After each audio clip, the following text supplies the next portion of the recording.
संकोच नहीं करते हैं, और घर में स्त्री तथा पुरुष में झगड़ा होता है। आश्रम, तीर्थ, गंगा आदि नदियों तथा देवस्थानों में मुसलमान लोग रहने लगे हैं, और कितने ही तीर्थों को नष्ट कर दिया है। योगी, सिद्ध, ज्ञानी तथा सत्कर्म करने वाला प्राणी कोई नहीं मिला। कलयुग की दावाग ने संपूर्ण साधनों को भस्म कर डाला है। इस कलिकाल में सभी प्राणी अन्न बेचने में लग गए हैं तथा ब्राह्मण लोग वेद बेचने लगे हैं, और स्त्रियां अपना सतीत्व खोकर जीविका चला रही हैं। इस प्रकार कलयुग के दोषों को देखता हुआ तथा पृथ्वी की परिक्रमा करता हुआ मैं यमुना जी के किनारे आया, जहाँ पर श्री हरि ने अपनी लीला की है। वहाँ पर मैंने एक आश्चर्यपूर्ण घटना देखी है। महर्षियों, आप उसे ध्यान पूर्वक सुनिए। एक तरुण अवस्था वाली स्त्री वहाँ पर बैठी थी। उसका चित्त किसी चिंता से खिन्न था। उसके समीप में दो वृद्धावस्था के पुरुष अचेत पड़े थे। उसकी थोड़ी थोड़ी श्वास चल रही थी। वह स्त्री भी उन लोगों की सेवा कर रही थी। निसंतान निसंतावचेतसो सुष्वन्त्री प्रबोधवन्ति रुदती च तयो पुरः 10 दिक्षु निरीक्षन्ति रक्षितारं निजं वपुः बीज्यमाना सती स्त्री विबोध्यामाना मुहुर्मुहुर् दृष्ट्वा दूरात् गता सोऽहं कौतुकेन तदन्तिकं दृष्ट्वा चौतिता बाला विह्वला सा ब्रवीद्वचः बालोवाच भो भो साधो क्षणं तिष्ठ मच्चितान्तपि नाशया दर्शनं तव लोकस्य सर्वथा गहरं परं बहुधा तव वाक्येन दुःख शान्ति भविष्यति यदा भाग्यं भवेत् भूरा भवतो दर्शनं तदा। नारदुवाच कासितं कवि मौचे मां नायं कापद्यलोचना वदति विस्तारं स्वयं दुःखस्य कारणं। बालोवाच अहं भक्तिरिति ख्याता इमो मे तनिमो मतो ज्ञानवैराग्यनामानो कालयोगेन जर्जरो गंगाध्यासरिताश्चेमा सेवार्थसमागतः तथापि न च मे श्रेया सेवितायासुरैरपि। इदानीं शृणु मद्वार्ता सच्चित्तस्य तपोधन वार्ता मे वितस्तापि तां श्रुत्वा सुखमावह।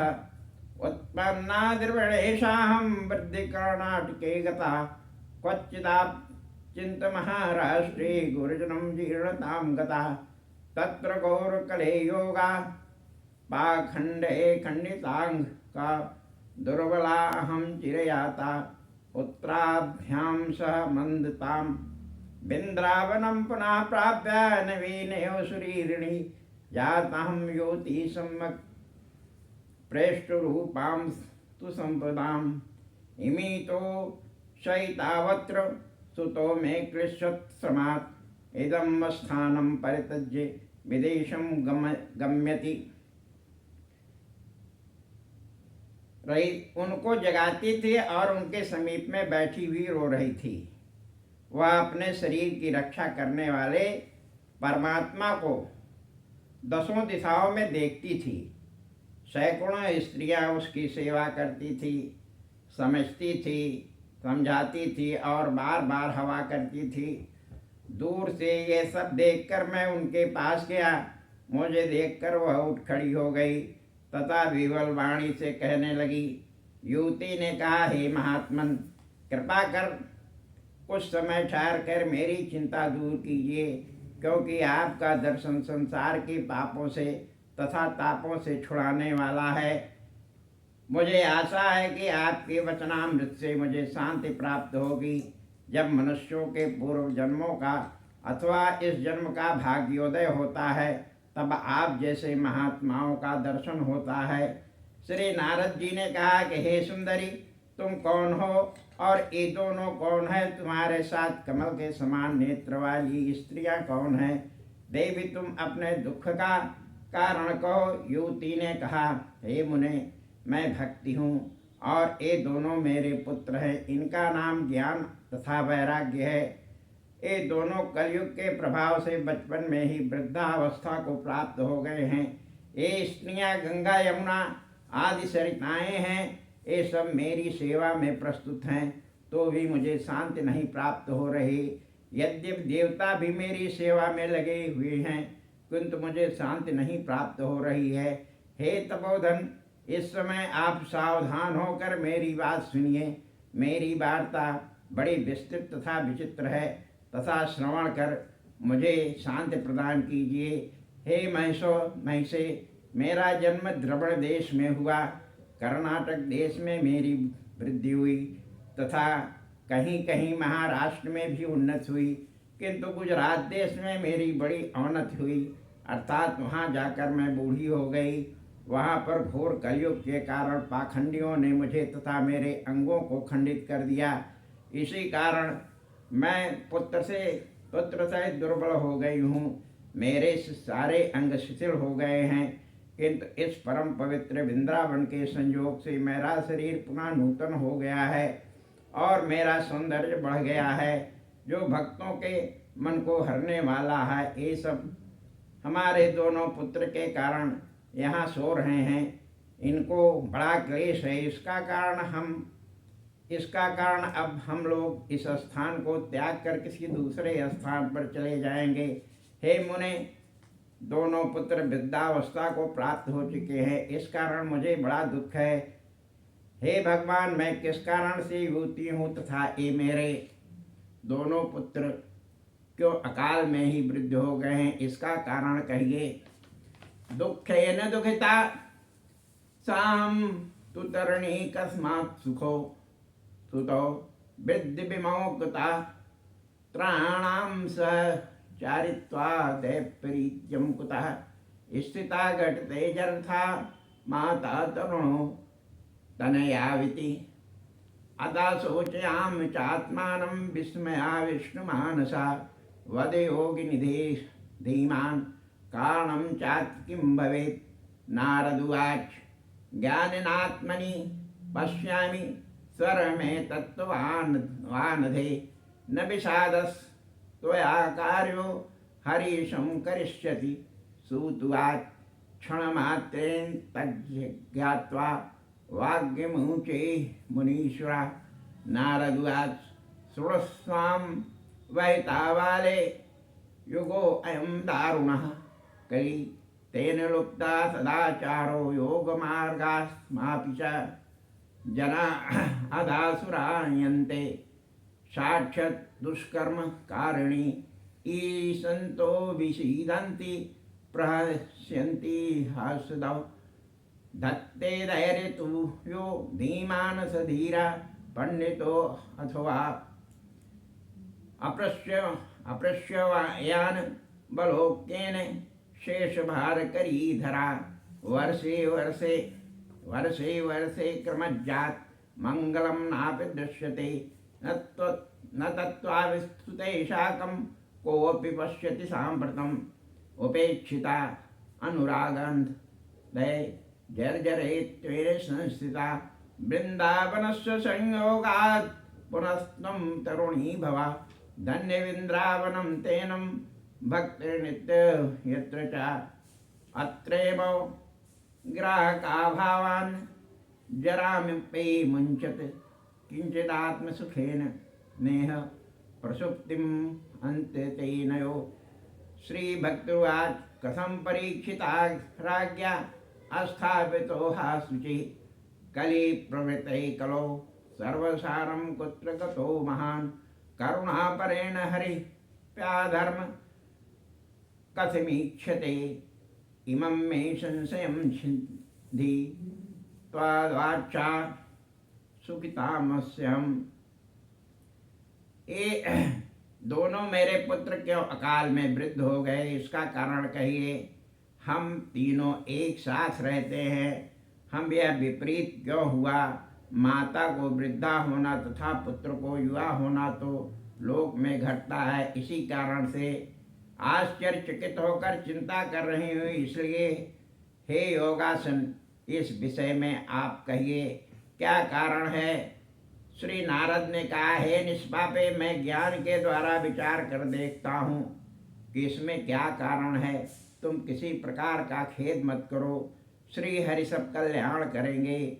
सूत जी ने कहा कि हे शौनक जी, एक क्षण में योग के द्वारा सब वृतांत जानकर उन्मेषर ने कहा। नारद जी बोले, हे सुंदरी, सावधान होकर सुनो, यह कठिन कलिकाल है, इसलिए सदाचार योग तथा तप का लोप हो गया है। मनुष्य प्राय पापाचरण के द्वारा असुरों की तरह आचरण करने लगे हैं, सठता में किसी प्रकार की त्रुटि नहीं देखते। इस कलयुग में प्राय सज्जन दुखी है और दुखी दुष्ट लोग सुखी हैं, किंतु बुद्धिमान लोग धैर्य धारण करेंगे। कहीं सच्चे धैर्यवान तथा वही सच्चे पंडित होंगे। जब अब यह मर्तलोक की भूमि दर्शन करने लायक तथा स्पर्श करने लायक नहीं रही, अति पापाचरण के कारण शेष भगवान के ऊपर बोझ बढ़ता जा रहा है। प्रतिवर्ष मंगल की विदाई संसार से हो रही है। ज्ञान और वैराग्य जो पुत्र हैं, इनके सहित तुम्हें भी कोई नहीं देख सकेगा। विषयानुरागी प्राणियों ने तुम्हारी उपेक्षा कर दी है, इसी से तुम्हारी पुत्रों के सहित वृद्धावस्था आ गई है। किंतु इस वृंदावन के संयोग से जो तुम्हारा नवीन स्वरूप हो गया है, इसका कारण यह है कि यहाँ भक्ति का बाहुल्य है। इस वृंदावन को धन्यवाद है कि जहाँ पर भक्त नृत्य कर रही है, किंतु वहाँ ज्ञान और वैराग्य का ग्राहक न होने से इन दोनों की जरावस्था दूर नहीं हो रही है। वृंदावन के संयोग से इनकी आत्मा को कुछ शांति प्राप्त हुई है, इसलिए हमें कुछ निद्रा आ रही है। भक्ति ने कहा, हे महर्षि, महात्मा राजा परीक्षित ने कलयुग को स्थान क्यों दिया तथा कलयुग के प्रवृत्त होने पर संसार का समस्त सार कहाँ चला गया। अनंत करुणा सागर श्री हरि अधर्म को कैसे देखते हैं, वे हमारे मन में बड़ा संदेह है। सुखितात्महं नारदुवाच, यदि पृष्ठास्त्वया बाले प्रेमता श्रवणं कुरु, सर्वच्छामि ते भद्रे कस्मलं ते कपिष्यसि। यदा मुकुंदो भगवान् क्षां त्यक्त्वा स्वपन्दं गतः, तद्दिनात् कले रायात् सर्वसाधन बाधकः। दुष्टो दिग्भजैराज्ञा दीनवत्शरणगता, न मया मारणीयोऽयं सारंगं योऽसारभुक्। यत्फलं नास्ति तपसा न योगेन समाधिना, तत्फलं लभते सम्यक् कलोकेश कीर्तनात्। एकाकारं कलिं दृष्ट्वा सारत्वा सारनीरसं, विष्णुरात् स्थापित्वान् कलीजानां सुखाय च। कुकर्माचारणः सत्सारा सर्वतो निर्गतोऽधुना, पदार्था संस्था भूमो बीजहीनां स्तुथा यथा।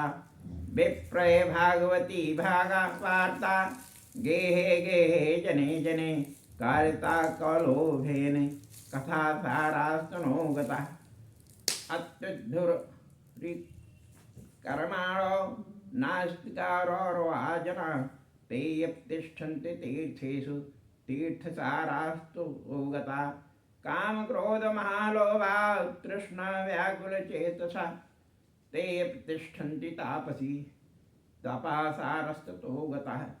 मनस्सच्चा ज्यालोभात् दाम्भ त्याखंड संशयात्, शास्त्रानभ्यसनाश्चैव ध्यान योग फलम गता पंडितास्तु कलत्रेण रमन्ते महिषायु पुत्रस्योत्पादने दक्षा अदक्षा मुक्ति साधने नैवेशुणतां कुत्र संप्रदाय स्वरा एवं प्रलतां प्राप्तो वास्तुसारामले अयं तु युगधर्मो हि वर्ते कस्य दूषणाम् अतस्तु पुंडरीकाक्ष सहते निकटे स्थिता।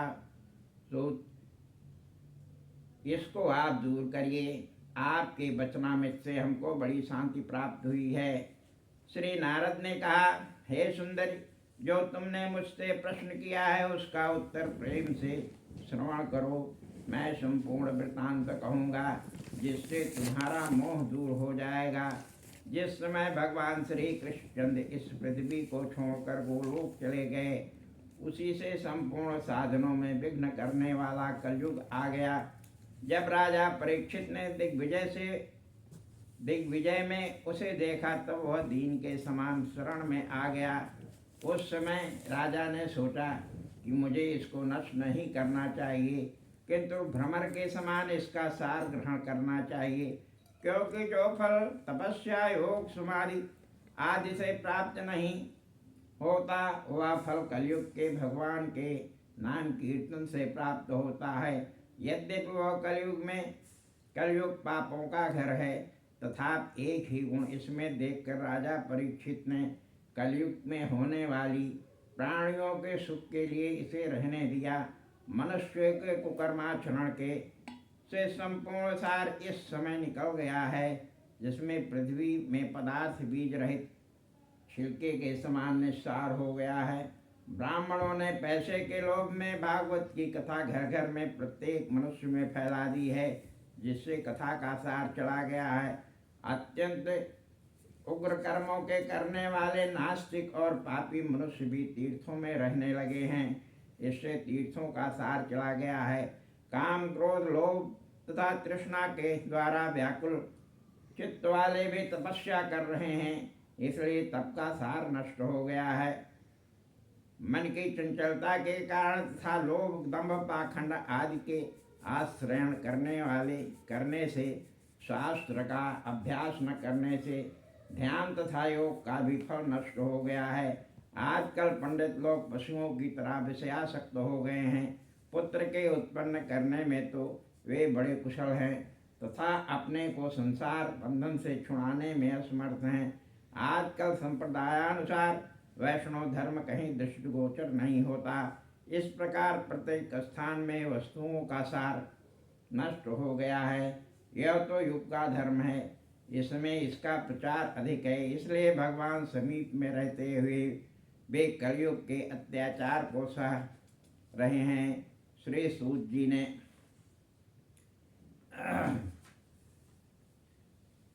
सूतवाच इत तद्वचनं श्रुत्वा विस्मयं परमं गता शक्तिरुचि वचो भूया श्रूयतां तच्च शोणका। श्री भक्तिर्वाच सुरसे त्वं च धन्योऽसि भावज्ञेन समागता साधूनां दर्शनं लोके सर्वसिद्धिकरं परं जयति जगति मायां यस्य कायध्वस्ते वचन रचनमेकं केवलं चालक ध्रुवं पदि यातो यत्कृपातो ध्रुवो अयं सकलं कुशलं पात्रं ब्रह्मपुत्रं नतास्मि। कहा, हे शौनक जी, इस प्रकार नारद जी के वचन को सुनकर भक्ति को बड़ा आश्चर्य हुआ और नारद जी से उसने कहा कि वह सब तुम ध्यान पूर्वक सुनो। भक्ति ने कहा, हे देवर्षि, आपको धन्यवाद है, तुम्हारा आगमन मेरे बड़े भाग्य से हुआ है, क्योंकि साधुओं का दर्शन संपूर्ण सिद्धियों को देने वाला है।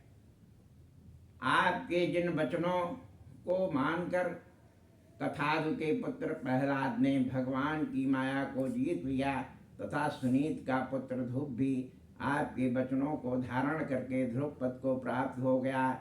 ऐसे सब कल्याण करने वाले आप ब्रह्मा जी के पुत्र को मैं नमस्कार करती हूँ। हमने आप लोगों के समक्ष श्रीमद् भागवत महात्म्य के स्कंद में से प्रथम अध्याय का आद्योपांत वाचन एवं उसके अर्थ को बताया।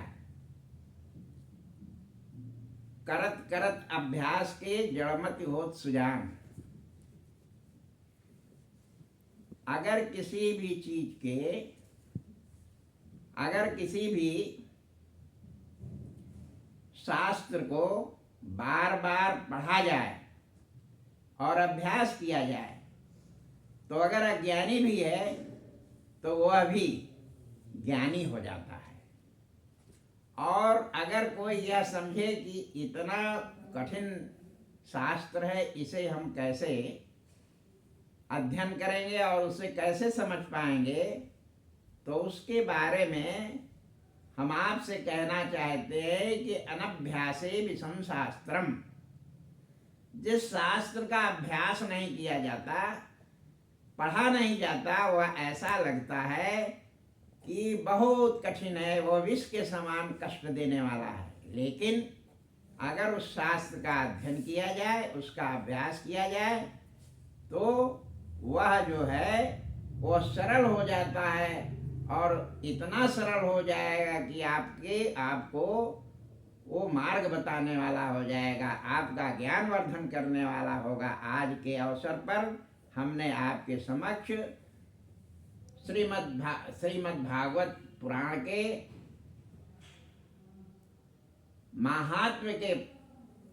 महात्म खंड के प्रथम अध्याय का आपके समक्ष में रखा है।